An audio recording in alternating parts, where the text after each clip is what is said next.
I saw a really big need for things to be fixed, household items to be fixed. Repair Cafe is essentially a place for community members to bring household items to be fixed.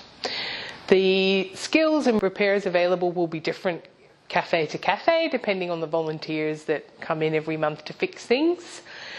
We can have anything from lawnmowers to chainsaws to toasters, sewing, bicycle repairs. I think it's important to mention that it did start in Amsterdam around 14 years ago, and they provided a toolkit and a website for people to set up a repair cafe internationally, and they do log the data to lobby the EU government for changes to items, product repairability, right to repair laws, to make parts available. So there's actually a lot happening in the background when people bring things in.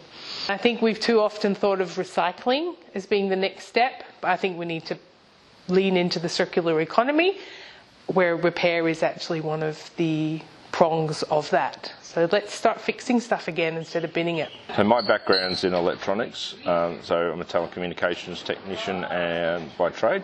I'm currently working as a fire services technician, so I've got quite a wide range of skills. Here at the Repair Cafe I work mostly with electronics, but I also can do small motors and plant, as in like brush cutters and chainsaws and things like that as well. I love the challenge of pulling something apart and putting it back together. I've also assisted the textiles crew with repairing a jacket where the zipper was stuffed, so we were able to get the zipper working and then handball it back over to them to do a bit of a sew on it to fix it properly. So, a lot of teamwork here. We work across the tables and help each other out because we've all got different skill sets and different tools that we bring. Drove out here to get my wonderful old, very old Italian coffee maker repaired. We weren't able to do it last month, but this month Perry was able to go onto YouTube to find out how to take the top off because it was fairly difficult. And so this time I came back and he did it within minutes. So I had initially taken it to an Italian coffee place and they took one look and said, nah. We have lots of wild and wonderful things come in. Today we had a old-fashioned clock with moving parts, electric skateboard. We have people bringing clothing to be repaired, toasters, a lot of lamps. The biggest item group would be electrical items.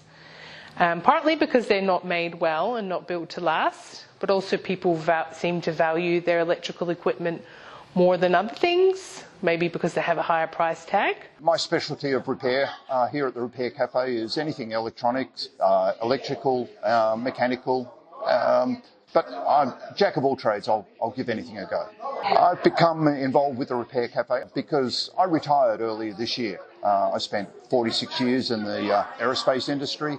And I've got a skill set that I wanted to apply and help with the community. One of the more interesting items someone has brought in was just today, actually. A lady brought in a clock, not a cuckoo clock, but an old Swiss style of movement clock.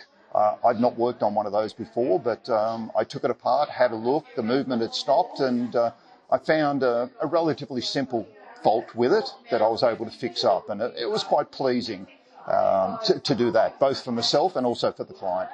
I've helped out with more computer repairs, as that's more my specialty, but for the most part I just take care of the front desk. We throw away a lot of things that arguably do not need to be thrown away. Someone brought in a all-in-one computer that they needed for their daughter to do some schooling. It was having quite a few issues. But it just turns out that the hard drive that it had in it was quite old and malfunctioning, so I ripped out the hard drive, put a brand new solid state drive in it, reinstalled Windows, and it was good to go.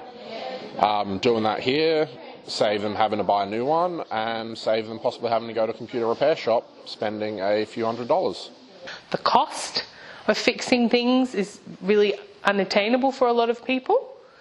And knowing that, a lot of stuff actually can be repaired, we just need to have a space where people can bring it to be done. I think it's just a really great way to bring community together and pass on skills to other people who are curious.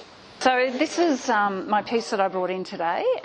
I believe it's probably around 1945, 1950s clock that wasn't working, and it was my best friend's mother's clock, so I'm trying to restore it to give it back to him. I'm not sure that we've actually mended it, but we're going to see.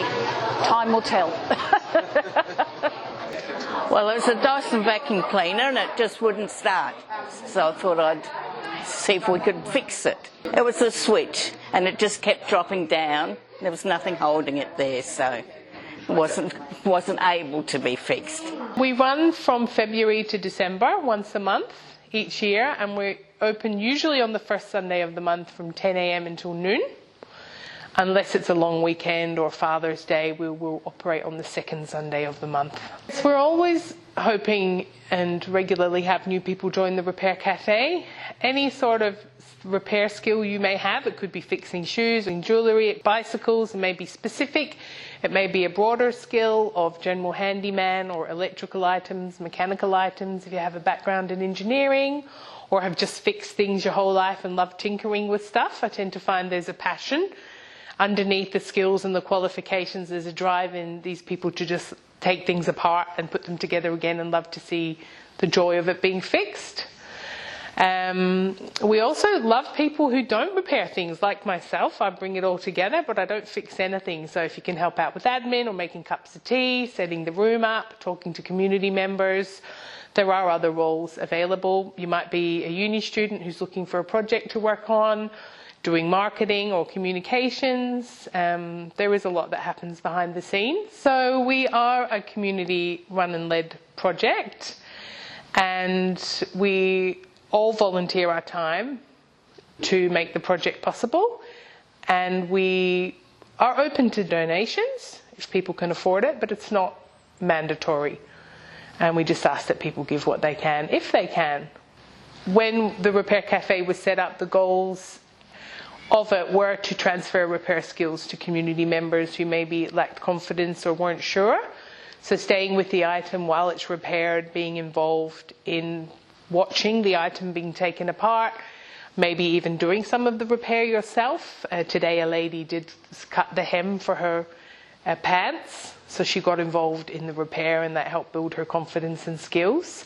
So we do love it when people get involved, and we're slowly building capacity, not just within the team of repairers and volunteers, but with community members to be able to fix their own things. That may be showing them that there are YouTube videos available, or that there are repair manuals online on the Repair Cafe International website, or where to buy parts. We also have handouts on where you can recycle things when they do come to their end of life, because everything will break eventually, and there are responsible, sustainable ways to dispose of those items.